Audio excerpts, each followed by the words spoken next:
c'est vous, je vous attendais pas. C'est faux, évidemment, c'est une vidéo YouTube, tout est orchestré. Allez, venez, vous voulez pénétrer dans l'intimité du 5, dans mon Himitsu?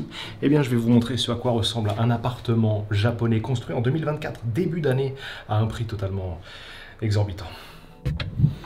Et on va commencer directement par le Genkan, qui est une des pièces maîtresses de la maison et qui consiste en une petite zone où on doit enlever impérativement ses chaussures. Comme vous pouvez le voir ici, il y a une démarcation en métal, et en fait cette démarcation en métal vient séparer l'entrée de l'appartement, où on a le droit de marcher avec ses chaussures et où on doit se déchausser impérativement. Et ensuite il y a le reste de l'appartement, où là ça doit rester propre, ça doit rester hygiénique, et ici on ne marche pas avec ses chaussures. Alors je dois avouer que depuis que je vis au Japon, ça a été vraiment un déclic pour moi. Je ne me vois plus du tout marcher avec des chaussures sales, que ce soit dans mon appartement ou dans l'appartement de quelqu'un d'autre. C'est bizarre de marcher avec ces chaussures dégueulasses, immondes, avec des milliards de bactéries ramenées de la rue partout chez toi, c'est très bizarre. Et j'avoue que depuis que je vis au Japon, plus jamais de ma vie je ferai autrement. Et on a cette petite étagère Oshiire, cette petite armoire, ce petit placard, où je trouve d'ailleurs ma seule paire de chaussures. Alors vous êtes probablement en train de vous demander, mais pourquoi est-ce que tu n'as qu'une seule paire de chaussures, 5? Eh bien tout simplement parce que c'est la seule paire de chaussures qui me reste. J'ai vendu toutes les autres, donc voilà, c'est la seule qui me reste. En tout cas, vous pouvez voir qu'ici, on est au Japon, donc forcément, les règles de location sont absolument gigantesques. Il s'affaisse sur lui-même, vraiment, tellement c'est lourd. Évidemment, je les ai toutes lues, bien sûr. Bien sûr, bien sûr. Magnifique petit miroir d'entrée dans lequel vous pouvez me voir. Là, ici, on a un petit porte-manteau.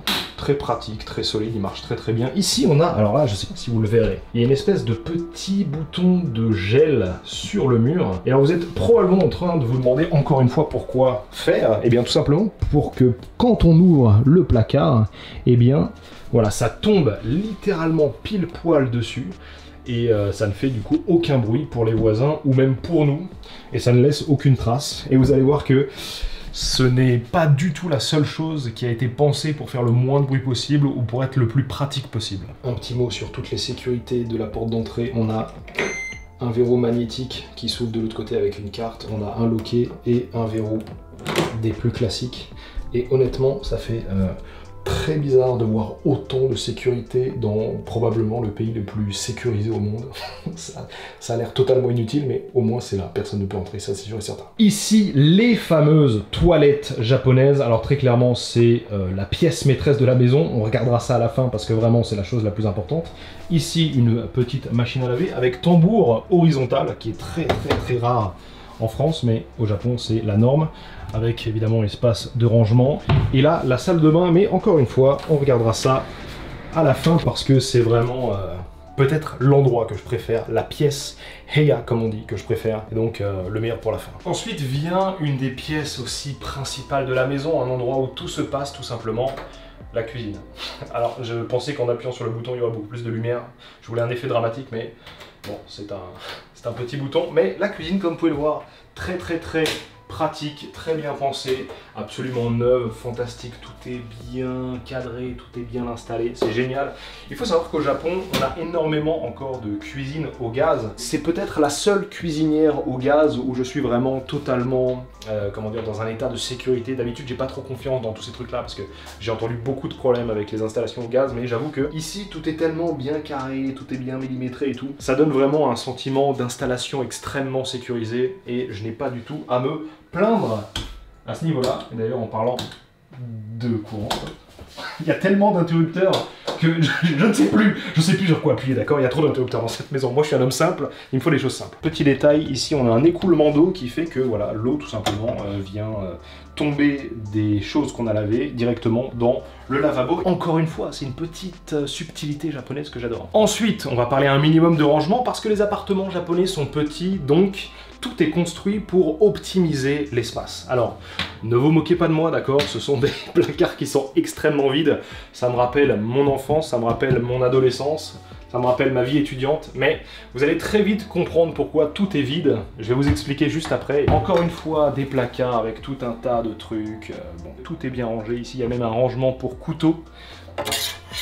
Le fameux couteau du vlog boulangerie que vous avez aussi vu dans l'ouverture de la figurine, avec tout un tas de petites autres choses qui font que, eh bien, on ne manque de rien dans cette cuisine. Et pourtant, je dois quand même vous dire que j'ai très peu utilisé cette cuisine Tout simplement parce que au Japon, la restauration est extrêmement abordable. Je mange quasiment tous les jours, tout le temps dehors en fait. J'ai dû, je sais pas, cuisiner 5 fois en 3 semaines, 5-6 fois, peut-être une semaine complète, mais vraiment, tout est tellement abordable, bon, et tu fais pas de vaisselle surtout, voilà, c'est surtout le vrai truc, tu ne fais pas de vaisselle, et donc c'est très clairement pour ça que, ici, je ne mange que très rarement.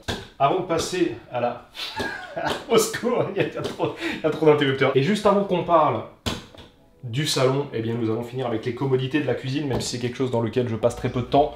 Bouilloire, cafetière, micro-ondes. En parlant d'optimisation, vous allez voir que ce congélateur a aussi, lui, ces tout petits glaçons kawaii qui prennent pas de place, bien sûr. Voilà, c'est les plus petits glaçons que j'ai jamais vus. Et même la raclette pour justement racler la glace qui s'incruste, elle-même, elle est toute petite et tout. Enfin, c'est tout. C'est très petit, rien ne prend de place ici, c'est ce que j'aime beaucoup aussi au Japon, c'est très minimaliste. Et dans ce frigo, eh bien justement, alors on trouve un pauvre œuf tout seul qu'on va pouvoir mettre là, histoire de ne pas rafraîchir pour rien du plastique. Bon bah c'est un frigo qui est très vide, hein, comme vous pouvez le voir, ça me rappelle encore une fois ma vie étudiante, il n'y a pas grand chose dedans. Ceci, c'est du Coca-Cola Plus, comme on dit au Japon. Alors, c'est un Coca-Cola des plus normales, si ce n'est qu'il y a 0 calories dedans. Il est théoriquement absorbeur de graisse, donc on est censé le boire avec des repas, mais surtout, son gros point fort, c'est qu'il est enrichi en fibres. Ce qui veut dire, bon, littéralement que si vous voulez aller aux toilettes, eh bien c'est la chose à boire. Très petite poubelle amovible.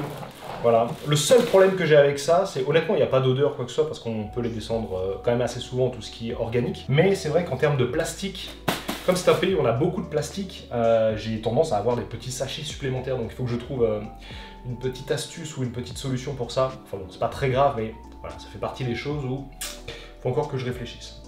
Et ça, vous savez ce que c'est ça? Eh bien en fait, quand je viens rabattre la porte, ça la bloque pour éviter qu'elle tape le mur. Et ça, c'est vraiment des trucs que je préfère ici.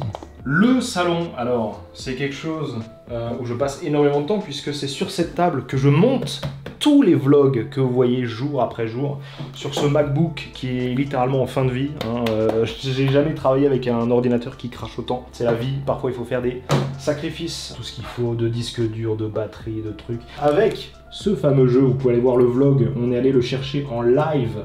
Un jeu que j'ai attendu depuis 15 ans et auquel je n'ai pas encore eu beaucoup le temps de jouer, malheureusement, avec les vlogs et les trucs que j'ai à faire. Et aussi, bien sûr, la figurine de Killua, qu'on a remporté aussi dans un vlog que vous pouvez aller voir, absolument magnifique, elle est sublime. Ce que je voulais vous montrer sur cette table, c'est tout simplement cette télécommande, qui est une télécommande de climatiseur. Alors, je ne vais pas vous faire l'affront de vous dire ce qu'est un climatiseur. En gros, pour ceux qui n'ont pas été à l'école, ça souffle de l'air, tout simplement. Mais ce qui est bien, c'est que celui-ci, non seulement il est très silencieux, il est équipé de tout un tas d'options les plus farfelues les unes que les autres, mais surtout, il fait aussi chauffage. Non seulement c'est très pratique en été, mais aussi très pratique en hiver. Alors pourquoi est-ce qu'il y a du linge qui pend dans mon salon? Eh bien tout simplement, déjà, vous pouvez voir que c'est normal, ok? Je suis pas fou, c'est pas moi qui ai installé ça, ok? C'est fait pour ça, il y a un système pour étendre le linge, puisqu'en fait, eh bien, il n'y a pas vraiment la place pour mettre des étendoirs partout, et puis c'est pas très pratique, donc justement, ils ont inventé ça pour qu'on puisse installer de quoi sécher le linge très rapidement quand on a besoin de le sécher, et puis on peut l'enlever une fois qu'on n'en a plus besoin. La plupart des autres appartements ont aussi quelque chose dehors, sur un balcon, ou en tout cas des barres dehors qui permettent de sécher le linge à l'air libre. Mais ici, il n'y en a pas, donc on se débrouille comme on peut. Mais il y a aussi, et vous le verrez dans la salle de bain, une petite fonctionnalité qui permet de sécher le linge directement dans la salle de bain. Quand je disais que c'était ma pièce préférée, je ne mens pas. Juste pour terminer avec le mobilier, voilà tout simplement une petite commode avec énormément de choses à l'intérieur, des secrets bien gardés que je ne vous montrerai pas bien sûr. Et surtout, alors là c'est fantastique, un sofa pour s'asseoir quoi. Parce que j'ai pas de télé ou quoi donc c'est...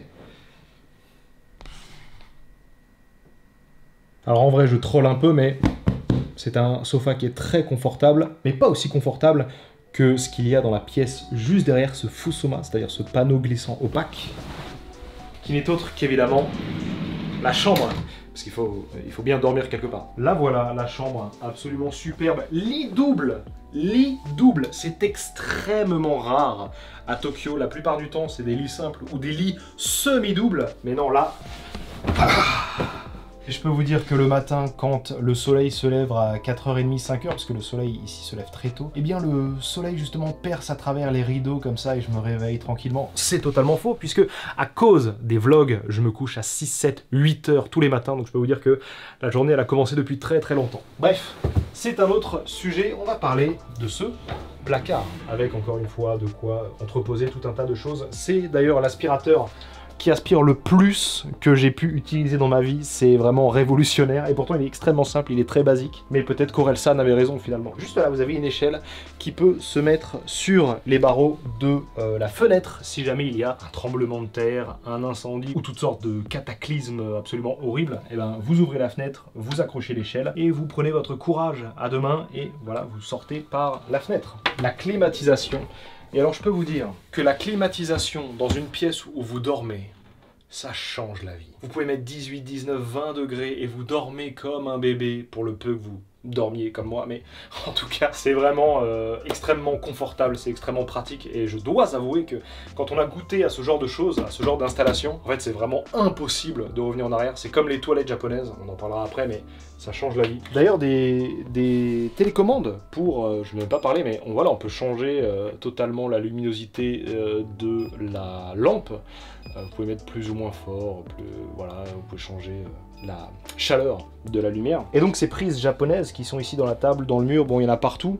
Et d'ailleurs ça me fait penser que quand je suis arrivé ici, j'ai dû acheter tout un tas de chargeurs et d'adaptateurs pour spécifiquement le Japon, puisque les prises européennes sont différentes. Ce qui fait que c'est un peu la Fnac, tellement il y a de chargeurs ici, mais enfin bon, on n'a rien sans rien. En parlant de prise, on pourrait croire que c'est une prise. Pas du tout, c'est une ventilation, c'est une aération. Alors là, je suis en train de changer les filtres. Non, je suis en train de nettoyer les filtres pour garder l'air bien pur. Mais ça fait partie des petites choses pratiques qu'on retrouve. Voilà, qu'on retrouve au Japon quand on sait les utiliser. Et petite anecdote sur l'autre qu'il y a dans le salon dont je ne vous ai pas parlé. En fait, quand il y a eu le typhon, quand je suis arrivé au Japon, la seule chose qui n'avait pas été lavée dans l'appartement, c'était le filtre de cette aération-là qui est gigantesque. Comme vous pouvez le voir. Et en fait, le problème, c'est que ça a fait couler de l'eau. On peut la voir, il y a une petite traînée ici, qu'on peut voir aussi légèrement autour de la prise. Tout le reste était nickel chrome, vraiment, il n'y avait pas un pet de poussière nulle part. Et ça, c'était le seul truc qui n'était pas lavé, et c'est évidemment ici que l'eau s'est infiltrée quand il y a eu le typhon. Bon, je pense qu'il est temps de vous montrer ce qu'il y a derrière cette porte. Vous le savez, je l'ai dit au début, la salle de bain japonaise. Là, l'espèce de, je sais pas, ça doit être le ballon d'eau chaude, c'est lié au gaz en tout cas. Ça, j'ai aucune idée de ce que c'est, ça doit être un élément décoratif typiquement japonais, c'est sûr et certain, mais je ne sais pas ce que c'est. Et enfin, on arrive au triple miroir japonais. Ça, c'est quelque chose qu'on retrouve très très souvent dans les salles de bain japonaises. Et regardez juste, avant qu'on passe sur le miroir, regardez. La lenteur et la douceur de cette porte. C'est fantastique. Triple miroir avec énormément de rangements dans tous les sens. Alors je sais ce que vous êtes en train de vous dire, mais 5, pourquoi est-ce que tu as deux brosses à dents, une manuelle et une électrique? Et pourquoi pas? Double angle de lumière pour pouvoir s'admirer sous le meilleur jour. Le lavabo, alors ça c'est vraiment une petite tuerie dans le milieu de tout ce qui est lavabo, puisque évidemment eau froide, eau chaude, donc ça c'est pas très compliqué, mais surtout on peut changer vraiment très facilement le débit de l'eau et surtout il est rétractable et orientable. Tu peux changer l'angle du robinet comme ça, l'angle du robinet comme ça, tu peux le tirer, enfin c'est fou, j'ai même pas de mots. En dessous il y a un rangement, bon je vais pas vous faire l'affront une nouvelle fois de vous montrer ce qu'est un placard. Je vous propose tout de suite de passer à cette pièce maîtresse. Je peux chauffer l'air à l'intérieur, je peux sécher des habits, vous pouvez voir qu'il y a ma serviette qui est en train de sécher au fond, je peux mettre de l'air frais, je peux ventiler tout simplement, je peux augmenter la puissance de toute cette ventilation différente, voilà tout simplement si je peux mettre plus ou moins longtemps, etc. etc. Et si je ferme et que j'essaye de montrer comme ça, bon je fais vraiment au mieux parce que c'est quand même exigu pour filmer, mais il y a énormément de place, le seul problème c'est que moi je fais 1m80 parce que je suis un guerrier. Les Japonais sont un petit peu plus petits en général, il faut le dire. Et donc, en vrai, je touche presque le pommeau de la douche. Sinon, tout le reste nickel. Il y a même une petite baignoire avec la barre dont je parlais tout à l'heure pour de nouveau faire sécher des vêtements. Donc ici c'est la grille de ventilation, la grille de chauffage, la grille d'aération, la grille de climatisation, de tous les flux d'air dont j'ai parlé tout à l'heure. Je ne tarie pas d'éloges sur tout ça, il y a énormément de petits détails, c'est fantastique. Et vous avez aussi ce miroir qui vous permet de vous admirer en même temps que vous retrouvez votre hygiène et votre dignité. La classe à la japonaise. Un jeu de 3 étagères des plus basiques, mais il y a quand même un petit détail à la japonaise ici qu'on retrouve, un écoulement d'eau qui fait qu'elles ne peuvent pas moisir puisque l'eau ne stagne pas à l'intérieur, et enfin une barre de fer. Alors j'imagine que ce n'est pas pour mettre une serviette puisqu'on est à côté de la douche, mais bon, j'en sais rien, c'est peut-être, je sais pas, pour faire des tractions, c'est peut-être une barre de musculation, je sais pas, mais en tout cas elle est là. Mesdames et messieurs, je vous présente les légendaires toilettes japonaises.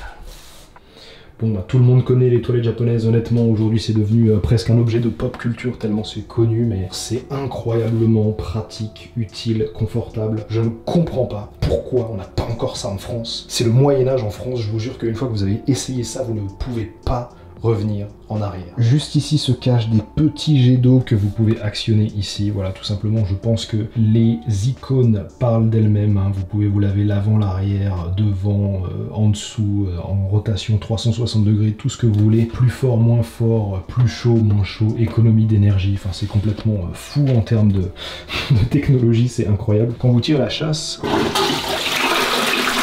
il y a de l'eau qui coule ici, qui vient se stocker dans la cuvette et qui sera utilisée pour la chasse d'eau, donc vous pouvez vraiment faire du 2 en 1.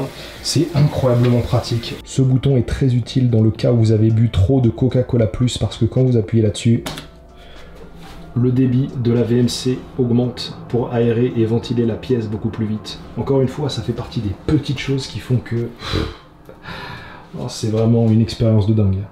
Attendez, en fait, comme c'est ma pièce préférée, vous savez quoi, on va finir la vidéo ici. Je pense qu'aucune vidéo sur YouTube ne se termine dans une salle de bain japonaise. Et ben vous savez quoi, le 5 l'a fait. Alors, il y a tellement de choses à montrer dans cet appartement, mais je pense que j'ai fait un gros tour. Je pense que vous avez une meilleure idée de ce qu'est un appartement construit en 2024 au Japon. C'est extrêmement neuf, il date de cette année, littéralement de janvier 2024, donc on peut pas faire plus neuf que ça. C'est ce qu'on appelle un appartement de type mansion. Grosso modo, si j'ai bien compris, il n'y a aucune différence avec un appartement normal, si ce n'est que c'est un petit peu plus confortable, quoi. Donc c'est beaucoup plus cher.